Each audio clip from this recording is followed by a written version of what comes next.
let's just take a look at what's going on in our own country, in Washington, D.C. This is happening right now. Right now. So, Uncle Bibi arrives at the White House. Yes, for the, what is this? And some of the comments, the president has returned for the, what, 8th time? Here he comes. What is this, the 7th time, 8th time since Trump became president? So, yeah. Now, he's obviously, everybody is here in town, I guess, what they're telling us, for Lady G's funeral, right? That's what everybody is here for. But it's starting to look like maybe that's not what they're all here for. And here's the White House today. As you can see, look at the way this works. The head of the table, huh? Who's president? I'm not really sure. You would think that Bibi would have been in one of the side seats like every other foreign leader, but no.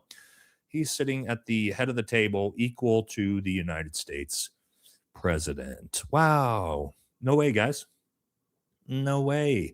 Now, who else is here? Ah, that's right. Zelensky and Bibi together are here, and this is a big deal. And it's going to make sense as we work our way through this episode. But as you see here, yes, Uncle Bibi and Zelensky both attend the funeral for Lady G. Yes, you can only imagine all the people that are attending this funeral from around the world are all the worst people on the entire planet. And that's why they're all here together. Now, here also is just some, hold on one second. Let me get this here. Just some clips of Lady G's funeral. And look at that. It's Zelensky and Bibi and U.S. officials. Just, we'll turn the music off. We don't know what they're saying, but yeah, huh? They got a lot to talk about. Wonder what they're all here together for. Well, we're getting to get that. We're going to get to that. But first, I just want to show you also the boss. This is Rubio and Hegseth. And look at them being lectured and given orders to, is really what it looks like to me. Their boss, Bibi here, telling them what they'll be doing. So let's take a look at this.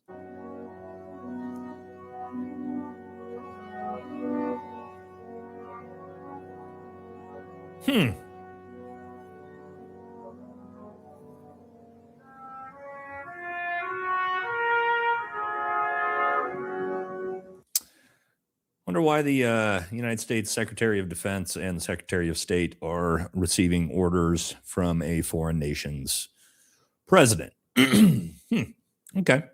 Again, pretty weird. Now, this is where we get into the start of World War III, which I do believe we're actually looking at right now. And again, this is one of those things we look back 5 years from now and we go, oh, yeah, this was kind of the moment. And this is everywhere, right? You see here, Ukraine has officially entered the war with Iran. Ukraine attacked its ships and is planning to target main cities. Yes, Ukraine now, apparently, has decided, even though they can't win a war in their own country against Russia, they're going to enter the war against Iran. Seems a little bit bizarre at first. It's going to make a lot more sense, right? And here's Zelensky talking about this week, as he says, Iran will be no different from Russia if the regime chooses the path of war against Kiev, says Zelensky.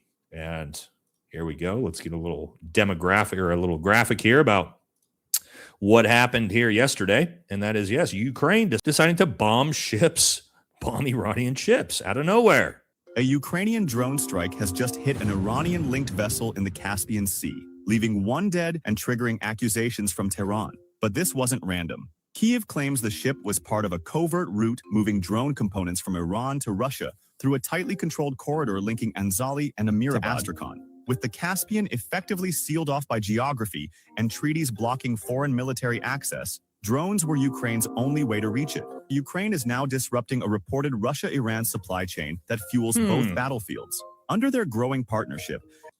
Now, this is where I want to start talking about what a world war is, right? How many countries now are we potentially going to have involved in what at first was segregated conflicts, segregated wars, Russia versus Ukraine. Then you have Israel, United States versus Iran. The potential conflicts growing between India, Pakistan, right? All of these segregated conflicts between integrated spiderwebbed allies, right? Russia, Iran, potentially China. You have, in Pakistan, you have on the other side, the United States, Israel, Ukraine, NATO, right? All of these segregated conflicts that all of a sudden are starting to intertwine together, which is exactly what a world war is. Do you understand, guys? With Ukraine and Russia at war, United States, Israel, and Iran at war, Saudi Arabia, Pakistan, India, all almost embroiled in conflict, with Ukraine now attacking Iran and all of that intermingling, we're in a world war. Welcome. We are currently in a world war right now, today. This is not fear-mongering. This is not, oh my God, what's happening? We are currently in a world war. We are literally sitting at the very start of a world war. When you have 7, 8, 9 countries all intertwining into a war with each other, that's what a world war is. That's how these things start. If we think about World War II, was all of a sudden 20 different countries at war with each other? No. You had Hitler, Blitzkrieg Poland. That was the start. Started to spread out, right? Starts attacking France. Russia wants to get involved. The United States gets involved. UK gets involved. All the countries start to get involved due to alliances to support each other. That's exactly what is happening right now, with Ukraine deciding, excuse me, that they are now involved in this same war against Iran, which then pulls Russia into the fray, which pulls the United States potentially into a war with Russia. We're going to talk about that here in a second. But as you see here, Iranian IRGC preparing to strike dozens of Ukrainian U.S.-linked vessels in the Black Sea, Mediterranean Sea, after Ukrainian strikes on Iranian vessels. IRGC says Ukrainian attacks on Iranian vessels will not go unanswered. 8,000 Ukrainian ships may face huge retaliatory strikes from Iran. Do you see how this is all working together now? Again, all these countries are starting to get brought in to the conflict. All right. You have this. Zelensky is also bragging about this now. Zelensky parades long-range drones capable and ready to strike Iran. Read this again. This is all today, right? Or as of yesterday. Zelensky parades long-range drones capable, ready to strike Iran at any time, from an intelligence report. We also have this. Okay. Reporter saying that Zelensky says that Russia is giving Iran satellite imagery of U.S. bases in the Gulf to help them target. What can you do about that? Trump says, I'll ask Putin about that. I don't think they've been doing it, certainly not at a high level. And if they have, it's been very impactful. But what is this? Zelensky is trying to do what? What is Zelensky trying to do here? Are we all understanding what Ukraine and Zelensky are trying to do by attacking Iran while the United States is at war with Iran? Who gets it? Who gets what the big play by Ukraine is here right now? What's the big play? What's the big play here by Ukraine for them attacking Iran? What do they want more than anything? It's very obvious, right? Ukraine knows that the United States and Israel are at war with Iran. So if Ukraine starts attacking Iran, who is allied with Russia, while Russia is attacking and at war with Ukraine, what does that do to the United States? It pulls the United States into the war because we're all allied. We're all in this together. Ukraine's supporting us against Iran, which means the United States has to do what? The United States has to enter the war against Russia. That is the big play here. We're all seeing it, right? We're seeing it happen in real time. This is the big moment yesterday for Ukraine deciding to bomb Iranian ships and try to pull the United States into the war against Russia, because Russia is allied with Ukraine. Ukraine is allied with the United States. United States is fighting Iran. That's the big intermingle. This is the spider web. It's happening in real time, guys.